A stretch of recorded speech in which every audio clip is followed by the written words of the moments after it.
अस्सलामुअलैकुम जी। ये application form SSA और पीएसए की पोस्ट के लिए जो पंजाब पुलिस के अंडर काम करते हैं। अब ये पोस्ट कौन सी है, इनके ऊपर मैंने जो तफसीली वीडियो बनाई है उसका लिंक इसी वीडियो के डिस्क्रिप्शन में भी मिल जाएगा और इसी वीडियो के एंड पर भी नज़र आ जाएगा। तो फॉर्म की तरफ चलते हैं। तो सबसे पहले हम बात कर लेते हैं, अगर आप एक असामी के लिए अप्लाई कर रहे हैं तो ठीक है। अगर आप दोनों असामियों के लिए अप्लाई कर रहे हैं तो याद रहे आपने दोनों असामियों के लिए फ़ीस भी अलग अलग जमा करवानी होगी और फॉर्म भी अलग अलग जमा करवाना होगा। यानी कि 2 असामियों के लिए 4,000 रुपये फ़ीस आपने पे करनी होगी।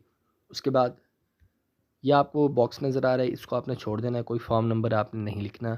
यहाँ पर आपने अपनी पिक्चर अटैच करनी है, पासपोर्ट साइज़ पिक्चर जो है वो अटैच कर देनी है। अब यहाँ पर आप पिन कर दें या गम के ज़रिए पेस्ट कर दें, नो प्रॉब्लम, जो आपको आसान लगे। सबसे पहले आपने यहाँ पर अपनी जॉब का नाम लिखना है। उसके बाद आपने डोमिसाइल जो है जिस ज़िले का आपने वो लिखना है। किसी कोटे पर अगर आप अप्लाई कर रहे हैं तो वो ठीक है, वरना आप ओपन मेरिट को सिलेक्ट कर लेंगे। यहाँ पर आपको नज़र आ रहा है महकमा की तरफ से अप्लाई कर रहे हैं, यानी कि आप गवर्नमेंट एम्प्लॉय हैं या नहीं हैं। अगर हैं तो येस, वरना इसको नो कर देंगे। और अगर आप में कोई डिसेबिलिटी है तो वो भी आप येस नो कर सकते हैं। ओके, अगर आप में डिसेबिलिटी है तो साथ में आपको फॉर्म भी अटैच करना होगा। अब आपने अपनी पर्सनल इन्फॉर्मेशन देनी है। अपना नाम लिखेंगे, यहाँ पर वालिद का नाम, अपना मज़हब बताएंगे, कास्ट आप बताएंगे। उसके बाद आपने अपना जेंडर बताना है, सिंपल आपको नज़र आ रहा है। अपनी एजुकेशन लिखेंगे। अब सारी ना लिखिए, जो हाईएस्ट एजुकेशन है वही लिख दीजिएगा, इसमें आपका टाइम बचेगा और ज़रूरी भी नहीं है सारे लिखना। मोबाइल नंबर आप लिखेंगे, एक दे दें काफ़ी है, दोनों ज़रूरी नहीं है। और रिहायशी ज़िला, जो जिस ज़िले में आप रह रहे हैं, यानी कि वही आपका जो डोमिसाइल वाला ज़िला होगा।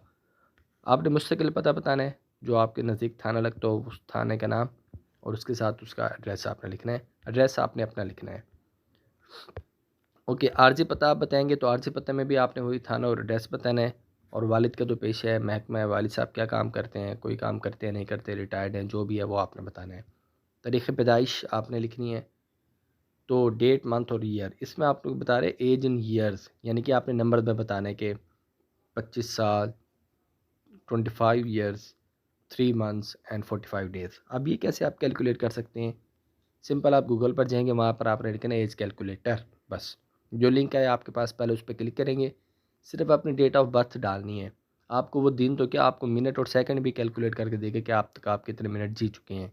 तो ये इस तरह आप आसानी से अपनी पूरी एज कैलकुलेट कर सकते हैं। शनाख्ती कार्ड का नंबर लिखेंगे यहाँ पर आप। और उसके बाद आपने अपने तालीमी असनाद तरतीब से बताने हैं। मैट्रिक का, इंटरमीडिएट का, ग्रेजुएशन हो, आगे जितने भी हो वो आपने अपने साथ के साथ बताते जाना है। अपना एक्सपीरियंस सर्टिफिकेट जो होंगे, महकमे का नाम, और उसके साथ आपने जो है वो आईटी में काम किया, नॉन आईटी में, किस ओहदे पर किया है, कब से कब किया, साल लिखते हैं आपने, कब शुरू किया था। 2 ईयर का मतलब कब तक आपने किया, कर रहे हैं तो प्रेजेंट लिख दीजिएगा। तो ये आपने जहाँ जहाँ आप चाहें 3 अपने जो है ना वो एक्सपीरियंस दे सकते हैं, सर्टिफिकेट बता सकते हैं। उसके बाद 2 मुअज़्ज़िज़ीन का नाम और मुकम्मल पता जिनसे आपके कवायफ़ और किरदार की तस्दीक की जा सकती हो।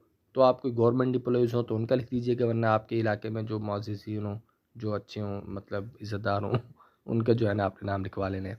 तो अपने जो है ना पेरेंट्स, अपने वालिद या वालिदा का नहीं लिखवा सकते। इसके अलावा आपके चाहे ब्लड रिलेशन है, कोई दोस्त है या कोई भी जानने वाला है, उनका आप जो है ना यहाँ पर नाम, उनका जो उनके साथ ताल्लुक़, क्या उनका पेशा है और उनका मोबाइल नंबर और पता आपने बता देना है। ये 4 चीज़ें बतानी है। साहब का मुलाज़िमत अगर आप पहले काम कर चुके हैं तो वो आप उस वक्त लिखेंगे अगर आप महकमे की तरफ से येस कर रहे हैं। अगर ने आपने नो किया तो आपने ये सारा खाली छोड़ देना, इसको आपको करने की ज़रूरत नहीं है। और जो ये वाला जो बॉक्स है, ये रिटायर्ड हज़रात के लिए है। रिटायर्ड हज़रात इसके मुतालिक ये फॉर्म फिल कर देंगे और चेक लिस्ट में आपने ये चीज़ें अटैच करनी है फॉर्म के साथ।